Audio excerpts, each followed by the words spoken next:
I think this year, 2025, we will see a substantial change in the nature of the conflict. Right now, it is still a very hot war, a very volatile front line, Russia attacking on the offensive, sending missiles and drones every night. That's what we see today. I think we will see a substantial stabilization of the front line. Donald Trump has threatened Russia with sanctions, tariffs and taxes if Vladimir Putin doesn't end the war in Ukraine soon. He said that by pushing to settle the war, he was doing Russia and its president a very big favour.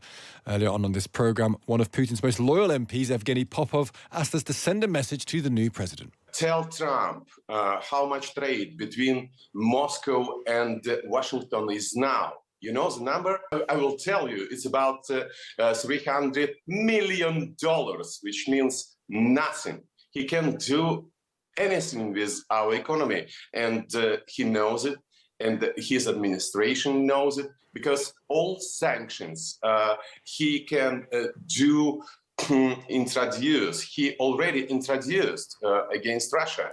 We're joined now by Kurt Volcker, President Trump's former special representative on Ukraine. Kurt, morning to you. Hello. Now, Evgeny Popov is obviously a biased source because he's a sort of pro-Kremlin figure. But there is an interesting point here that what can Trump plausibly do? Because he has the means to influence Ukraine because he can withdraw support for the war effort. Right. Does he actually have the ability to influence Russia when you boil it right down? Substantially, yes, of course. Just because Popov pops off, don't pay attention to it. He's saying things in order to influence our thinking. The reality is that Putin's economy is already in bad shape because of his war effort and because of the sanctions. Their assets abroad are frozen. They can't participate in the global financial system. Their energy is now seriously sanctioned thanks to the last batch of sanctions put out by the Biden administration. Even the vessels that would carry Russian oil are sanctioned. He's down to about $30 billion of hard currency reserves that he is using to sustain his current budget, his state budget, of which 40% is going to the military effort. And that 40% is causing hundreds of thousands of Russian soldiers as casualties. They don't have the ability to replace the equipment. So they're in a very dire situation, and they know it. And so when Donald Trump says he's doing them a favor, he actually means it. He is saying, we are far stronger than you. We have far more resources, far more staying power, and we want to end this war. We want you to end it, and we'll find you. Well, you can get a way out of this. I think that is a very strong message. But that's all true, Kurt. But I guess the argument against it would be that we've done all those sanctions. Biden's done all those sanctions. Europe has done all these sanctions, and Putin is still there. So what more? How do you tip the balance? Because Putin could have stopped this a year ago if those sanctions were really biting, and he grits his teeth and goes on. Yeah, well, that's the point. If these sanctions were actually put in place with some seriousness a year ago, it would have had an impact. But the reality is the Biden administration did not pursue secondary sanctions against those that were doing sanctions busting. They didn't pursue other banks other than Russian banks. They're the ones that are trading with the Russian banks. They didn't go after the vessels. It was only on the last Friday of the Biden administration that they actually put in place serious sanctions on Russian energy. Up until then, the Biden administration had exempted from sanctions any payments to Russian banks that were energy related. So we're now in a situation different from where we were over the past 3 years, and Trump can take that further. And to that end, Kurt, do you think he can take it further to the point of getting Ukraine and Russia around a table where ultimately Ukraine will have to accept a sort of frozen conflict? They're not going to get Donbass back. They're not going to get the Crimea back, but they might get some sort of security offers from the West as well. Is that plausible? And do you feel that could happen in the next 6 months, that there's a direction towards that? Yeah, I think this year, 2025, we will see a substantial change in the nature of the conflict. Right now, it is still a very hot war, a very volatile front line, Russia attacking on the offensive, sending missiles and drones every night. That's what we see today. I think we will see a substantial stabilization of the front line.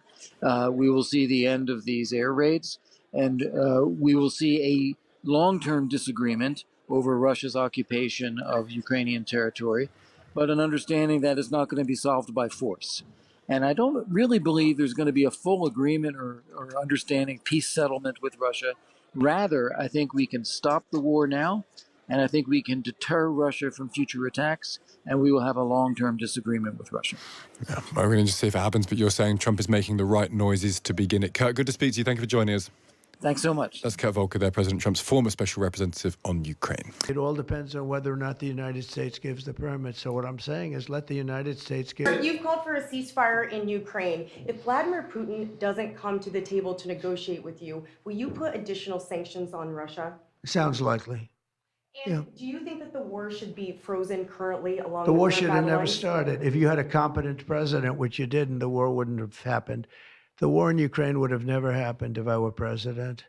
But that couldn't happen because the election was rigged. Yeah, go ahead. Well, we'll look into that. We're talking to Zelensky. We're going to be talking with President Putin very soon.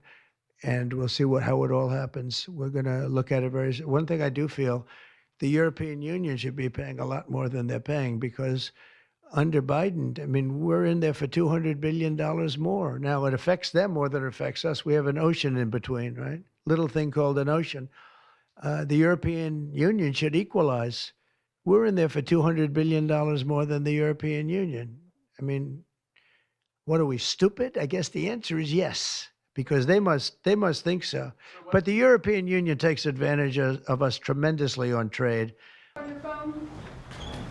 No, but I think I might put it there. Day 3 of Donald Trump, and he still hasn't stopped the war in Ukraine. He had promised to finish it in just under 24 hours. Actually, he didn't even mention Ukraine once in his inauguration address. He was on Fox News last night. He wasn't asked about it at all. But there is some signs of tougher talk. In a Truth Social post yesterday afternoon, Trump vowed taxes, tariffs and sanctions on Russia if there's no peace deal to end the war in Ukraine soon. Could that change Russia's course? Well, let's get the Russian perspective. We're joined by Evgeny Popov, a Russian TV host and an MP in the pro-Kremlin United Russia Party. Evgeny, good morning to you. Good morning. How worried are you by what Donald Trump is saying about the threats of taxes, tariffs and sanctions? Thank you for giving me your floor. Good morning to everybody. The world has changed, and Trump cannot do anything with Russia, with the Russian people, with my country's economy. And if he knows, if he familiar with the roots and reasons for this tough and terrible conflict, as well as he knows World War II history, it will be a long and difficult dialogue with him.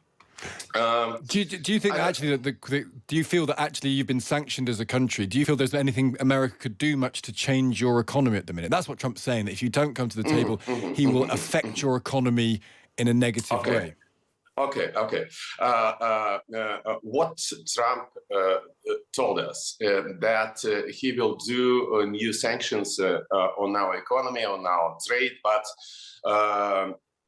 please tell Trump how much trade between Moscow and Washington is now. You know the number? I will tell you, it's about $300 million, which means nothing. He can do anything with our economy, and he knows it, and his administration knows it, because all sanctions he can introduce. He already introduced against Russia, and it's stupid to think that our economy is only oil and gas. Last year, we supplied with $1 billion equipment, electronics, engines to India, to Egypt, to China, of course. That's why it's not the argument from Trump. From Trump. So Evgeny, he wants to get you to the table, and he's said that. We are ready to do it. So go on. So how much appetite is there in Russia for a negotiated settlement with Ukraine? Our message is clear, and Putin announced their conditions for ending the war in the summer. It's simple, it's clear. Get out of our territory. No NATO in Ukraine. Neutral status for Ukraine. this security guarantees for Russian people, and we will achieve them. Are you willing to get out of their territory in return? Are you willing to get out of Ukrainian territory in return? Don't live in a world of myths. So read our constitution and read the history books. That is our territory right now. And it's not a word of a meme. It's I mean, by almost any other definition, Ukraine is a sovereign country into which you invaded Yevgeny. We can pretend we can have a conversation where you pretend that didn't happen, but it doesn't make it any the less true that that's a part of the world that your troops marched into. That just is a thing that the world saw. Again, don't live in a world of myths. And it's a world of facts, Evgeny. Facts, not memes. The world of myths, because the main thing, and we all must clearly understand that neither Trump or Zelensky or Starmer, all the West can decide the fate of this war and this conflict. Everything depends solely on Russian soldier who is advancing right now. Russian soldier North Korean soldiers as well advancing right now and defending our freedom and independence on a battlefield. Are you defending your freedom by invading another country? You invaded Malvine Islands, you invaded Gibraltar. Get out from those territories. It's a long argument. So the Falkland Islands, there's a referendum. There's a referendum in the Falkland Islands where they wanted to be. I think it was like 95% wanted to be part of Britain. They're part of Britain. Wow. What is the difference between Malvine Islands referendum and Crimea referendum? Well, would you tell me? The point is that we didn't invade the Falkland Islands, and also the other point is that Ukrainian. Oh, really? So Really? if this is the case, why is the Ukrainian fighting you?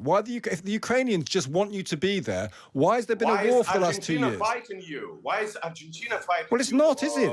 It's not. There's not a war with Argentina. There's a war with Ukraine. The Ukrainians are fighting you, Evgeny, because you've invaded their territory. That's why there's a war. Because you and NATO occupied Ukraine. How did we occupy Ukraine? How's NATO occupied Ukraine? In what way? Okay. Our main goal is, I told you before, is security guarantees for Russian people.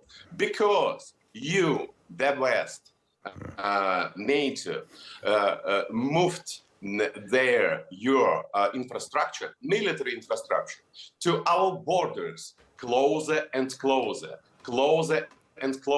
and you now are threatening to Russian security, to Russian people, and we must defend our territory and our people. It's simple. Okay, just one last thing, Evgeny. The front page of the Times this morning is about a British submarine getting into an exchange with a Russian ship loitering near undersea cables. The Defence Secretary stood up in Parliament yesterday and said, "I wanted President Putin to hear this message. We see you, we know what you're doing, and we will not shy away from robust action to protect this country." He's actually saying, we see you committing espionage in British waters. What do you say to that? I know nothing about the situation. I just read a Finnish newspaper from Finland, and Finland's journalists told us that Russian ships did nothing with the cable in the Baltic Sea, and we don't need to do it.